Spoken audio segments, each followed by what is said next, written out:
We're fortunate in this area to be represented by Delegate Bill Howell, who's Speaker of the House. He comes now to share a few words.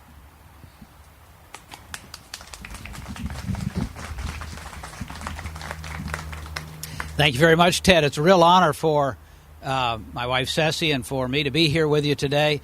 This really is the culmination of a dream, and I just am so appreciative to each one of you that are here, the Board of Directors and all that you've done over the years.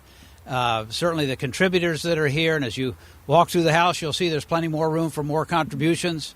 And Ms. Buffett, we could not be here today, obviously, without all of your help, and I know I speak for all of the citizens of this community when we thank you for all that you continue to do for us. We're so blessed to have someone like you. But, you know, the real hero here is Lisa Thomas. This was a vision, and I think it's appropriate we call this place New Vision.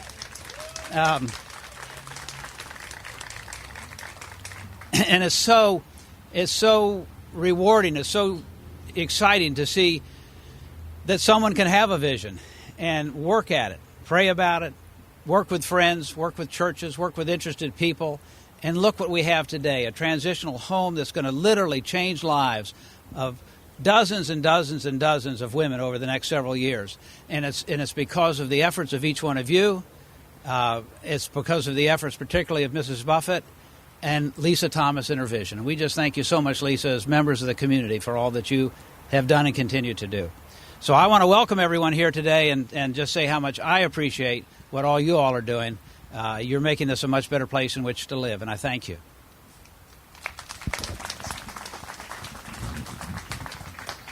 If you haven't had a chance to go through the house, make sure you do that before you leave. The house is here in large part because of Mrs. Buffett and the Sunshine Lady Foundation. Miss Buffett, would you come and speak?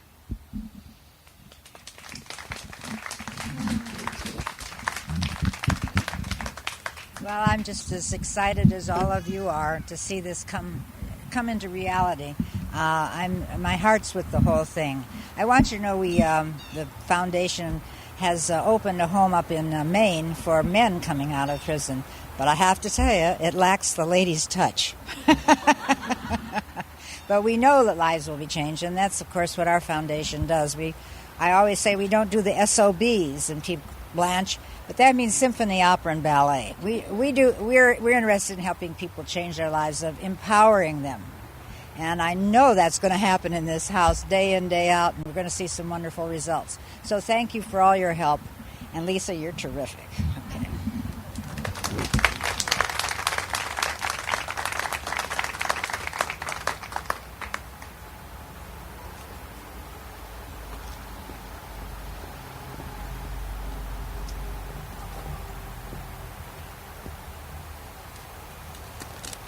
Okay.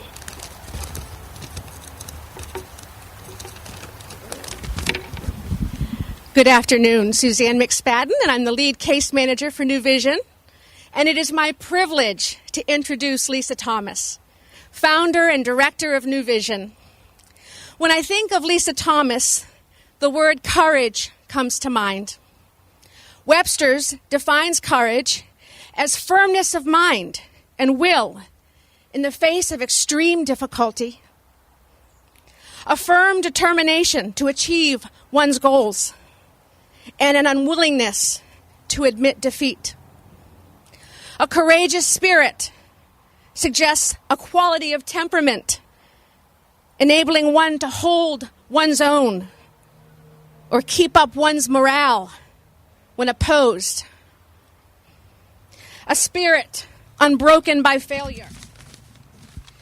Lisa holds her beliefs with great tenacity. It is precisely this quality that is needed today to pioneer the field of prisoner reentry. Indeed, Lisa, it takes courage to fight against recidivism and see women's lives change for the better. I see this courage in you every day. It is my honor, it is my greatest privilege to introduce my good friend, Lisa Thomas. Thank you. You're so sweet. Whew. Let's see if I can get through this without shedding a tear. I've held it together so long. What came to mind to me is, give and it shall be given to you, shaken together, poured out, and overflowing. For the measure that you give is the measure that you will receive. And that's what today's all about. It's about giving. There's many people who have contributed to this. I'd like to introduce just quickly my board of directors. I'll single you out and just raise your hand. We've got Steve Austin, who's the chairman of our board. Standing next to him is Cliff Rose, who's a board member. Over here is Ted Schubel. He's one of our board members, board of directors. Under the awning is Jennifer Trimble. She's one of our newest members. I have Faye Jones, who's one of our board members. And I'm looking around. Who did I miss? Carolyn, sorry, you're sitting down. Carolyn Lydell is also one of our board members. And Emily Patrick is also one of our board members from Purvis Ford, but her daughter was ill and she wasn't able to make it today. So giving, they give so much time and direction to this effort. And I could never, ever, all the wonderful things that were said, but I could never do it without the support of my board. You say giving. I have a staff that gives. I have a staff that they were here last night until 9, and that's just one of the nights that they're here. They go into the jail. They go and do speaking engagements, and they help these women. They create policies and procedures, and they give it their all. And I'd just like to say thank you for my staff. Oh, and Robert Stubert left. He's another board member. I was looking around. Excuse me. We appreciate his help, too. And I just want to say thank you to my staff. And then the next group of people, thank you. Yeah, they deserve a round of applause, believe me. And they have to deal with me every day, so that's really... yeah. The next group I want to thank are our financial supporters. There's no way that we could do this without your help. Things cost money. It costs money to help people. It costs money to pay people. And I can't tell you, I thank you for every contribution, whether it's $5 or beyond. We use your money and we are good stewards of your money, as you can see. We take very, very good care of what's given to us. And then we have our volunteers. Oh, my goodness.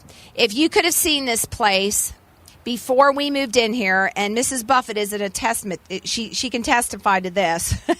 It was unbelievable. It was overgrown. It had been abandoned for quite a few years or vacated, and there was weeks and weeks of work to be done.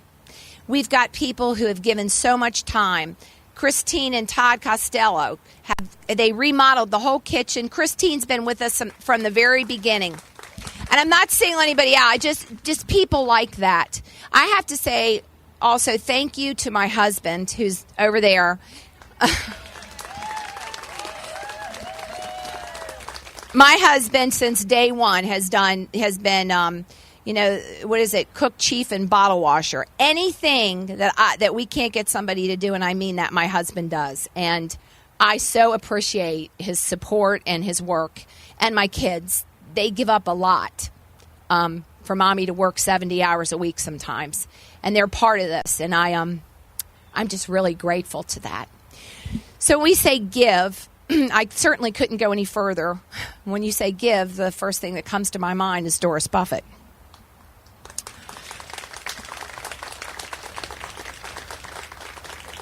You know, a lot of people don't know. They think that of course, Doris is very generous. And, people think that if you have a lot of money, what's the big deal? It's easy to give. Let me tell you, it's not. It's just as hard to give, your $5 as it is to give a gift to purchase this home. But Mrs. Buffett is not just a giver.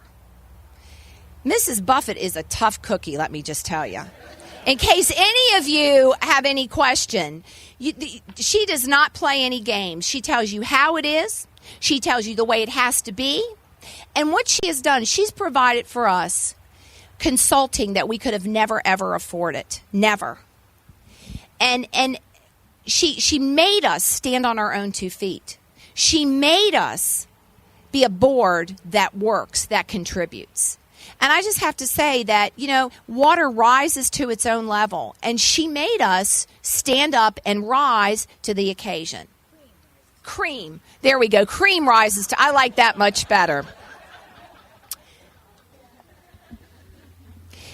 And probably to a woman that has quite a lot of nice things, and we thought about this, and I said, I don't want her to walk out of here without knowing how much you mean to us. And like I said, this relationship has been going on. I think David Dawson wrote the first grant, who's back there, maybe 3 years ago.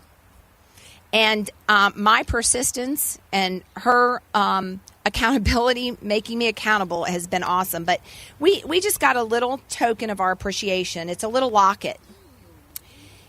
And we engraved on the back, "For all you do, we love you." And I would love for you to hold that next to your heart and know that we really do, Miss Buffett. We appreciate you. Our community appreciates you. Okay. So I couldn't go through this without having the proof of the pudding here. This is all beautiful and it's all great, but this is about people. It's not about the house. It's not about the furniture, which, by the way, those little signs are there. So if anybody would like to buy those items for us, that's how much they cost, and you can make your checks out to New Vision. But, it's all great. It's wonderful things. But it's about the person. We're talking about the person, about their heart, about who they're able to become. And the one thing that I desired the most when this started was that when these women come broken and they walk into this house, that they know they're valuable and that they can make it. And I'm not going to cry. But that's what this shows. So today I have 2 women who are so extremely dear to my heart. I can't tell you. They're the reason why many mornings I get up and I keep doing this. They're graduates of our program.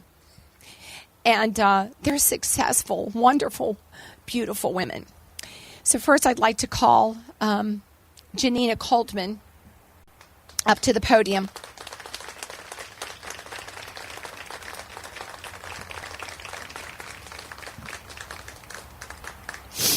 Come on.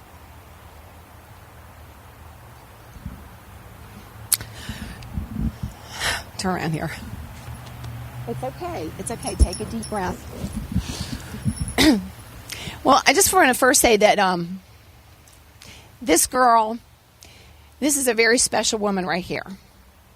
And I don't know what she's going to tell you, but I just want to tell you that when Suzanne McSpadden and I met Janina Coldman at the Rappahannock Regional Jail, and listen, I would only expose this because she told me I could, and because we're in a group of people who love her. It's not necessary for us to go out and tell everybody that she's an ex-offender. But we met Janina, and Janina was so broken and so hurting, and she was literally dying. She's a cancer survivor, and she was released to the custody of Mary Washington Hospital. She was having severe medical issues, and that was 2 years ago. And she made her way back to her home in Chicago and kept in touch with us and did what we suggested. And she was hired last week and flew from Chicago as our new admin person. We'll let Janina talk for a minute. It's okay, baby. It's okay. Hi, I'm Janina Coldman. I'm from Chicago, Illinois, and I, at this point in my life, can say I had the privilege to meet Lisa Thomas and Suzanne McSpadden in your local jail. The chaplain upon my being extradited here from Chicago, I said, well, I don't live in Fredericksburg, and I don't know anything about being in jail. I am a recovering alcoholic and cancer survivor as well, and my alcoholism had gotten me to a point that I was absolutely helpless and hopeless and had no idea geographically of where I was. And she says, well, you need to speak with these women of New Vision. And it's extremely dark in the jail. I had no idea of who these women were, and I wrote a letter, and probably within 2 days I received a letter back from these ladies. And they stated that they would be in the jail and that they would come and meet with me. And they did come to that jail, and they did meet with me. And I heard Lisa use the term that this is a dream. This isn't a dream for me. This is my reality. And Lisa and Suzanne McSpadden saved my life. And there's no other way to put it. I was at a point that I would not take advice or counsel from anyone. My family had completely stepped back because they no longer knew what to do to intercede. And Lisa and Suzanne were playing two completely different roles in my life, but they absolutely saved my life. I have never, from the day that I made contact with them, not talked to them on a weekly basis, not followed their advice in Chicago. I put myself into a recovery home in the state of Illinois. I did all the steps that this program offers women if they will follow the steps. And Lisa once said to me, you just have to trust me. And she was not always nice, and because I wanted her to present it to me a certain way, and she would not. And she said, this is just what it is. And I did trust her, and she did save my life. And Suzanne loved me when I did not know how to love myself. And I've thanked them a million times, but I would just like to take this moment to truly thank both of you ladies for saving my life and for giving me a chance to come back and be the person that I was raised by my parents to be, and to show that there is life on the other side. Thank you.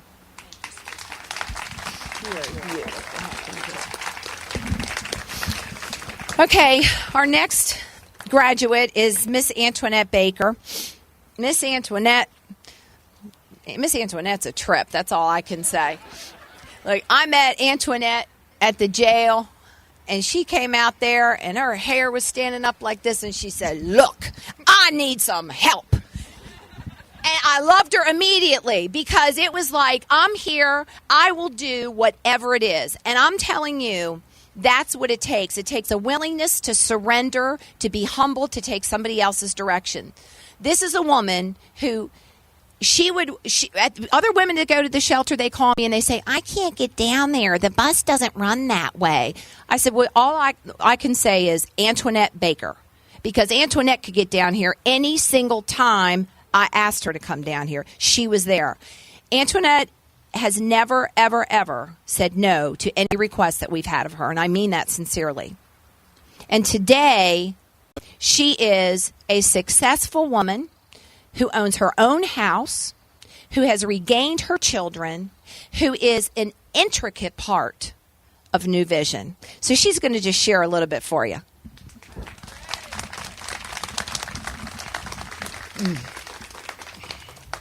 I'm just so overwhelmed. And she says, share a little bit because she knows I'm real long-winded. But I was with New Vision, and I like to talk about it when it was a pamphlet, before it was a building, when it was just what it was a vision. But see, when you get to a point that you just want to change, you willing, and the way that those women came upon me while I was in jail, they looked good. They just had an aura about them that I wanted to be like them. If I could reinvent myself, I want to be like Miss Lisa Thomas and those women that came in. So when I came out, I did what I had to do. I'm grateful for this program for the simple fact that people don't realize for an ex-offender that it's about that acceptance. You can either accept where you're at and be what society wants you to be, or you can accept who you want to be and far exceed what society wants you to be. And I'm just grateful that there's some people out there that are behind us so that when we want to dream, when we dare to vision ourselves, we can reinvent ourselves at any time. So I'm just grateful, Lisa, for your opportunity to dare me to dream and to walk with me, because I needed a lot of help and a lot of talking to, about my appearance and just the overall way that I handled myself. And not that things are going to be easy. I didn't look for things to be given to me. This isn't hold your hand out and someone's going to give you something. This is that, do you have the willingness to do the work? And that eventually, if you keep on working, there will be fruits of your labor. Thanks for letting me be here. Yeah. Enjoy. I love you.